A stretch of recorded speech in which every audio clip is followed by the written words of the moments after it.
खरं म्हणजे 3 महिन्यापूर्वी जेव्हा आमची दिशा कमिटीची मीटिंग झाली त्याच्यानंतर आज बघितलं तर बऱ्याच डिपार्टमेंटमध्ये अजूनही प्रोग्रेस झालेली नाही आहे। याची नाराजी तर मी गेल्या 3 दिवसापासून करते, कारण मी पण वेगळ्या डिपार्टमेंट म्हणजे महानगरपालिकेची मीटिंग घेतलेली आहे। मी आपल्या MIDCमध्ये काही लोकांच्या समस्या त्याची आत्ता मीटिंग घेतलेली आहे।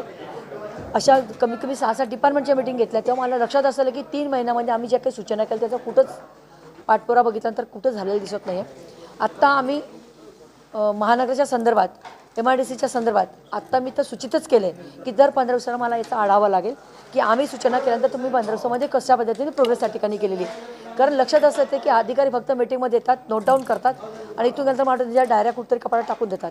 मग त्याच्यावर कुठल्या पद्धतीने त्याचा निर्णय ते करत नाही आहे हे लक्षात आले। आणि आमचा कार्यकाळ 7 महिने झाला आहे, आम्हाला जनतेपुढे जावं लागतं आहे, त्यांच्यापेक्षा जनतेमध्ये आम्ही राहतो, लोकांना आम्हाला उत्तर द्यावी लागतात आणि अशाच पद्धतीने जर कामकाज होत असेल तर हे आम्हाला मान्य नाही आहे।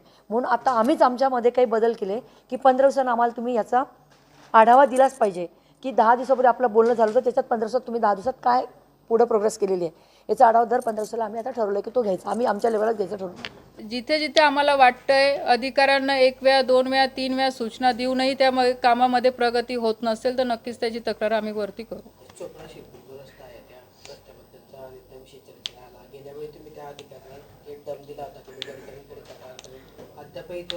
त्यांची बऱ्हाणपूर अंकलेश्वरचे 2 विषय आहे। एक तर बऱ्हाणपूर अंकलेश्वर आता जे काम सुरू आहे ते रिपेअरिंगचं सुरू आहे, याच्यामध्ये आम्ही सुद्धा किंवा आमदार साहेब सुद्धा वारंवार पाठपुरावा करून आता कुठे ना कुठे त्याची दुरुस्ती व्हायला सुरुवात झालेली आहे।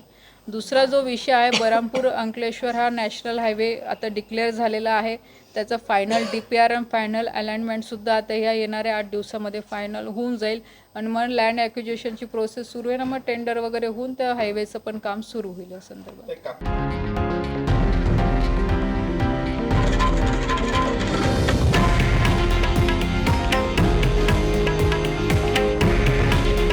हे आहे देशातील नंबर 1 न्यूज नेटवर्क आणि आपण पाहत आहात TV9 मराठी। काळजी तुमची, हित महाराष्ट्राचं।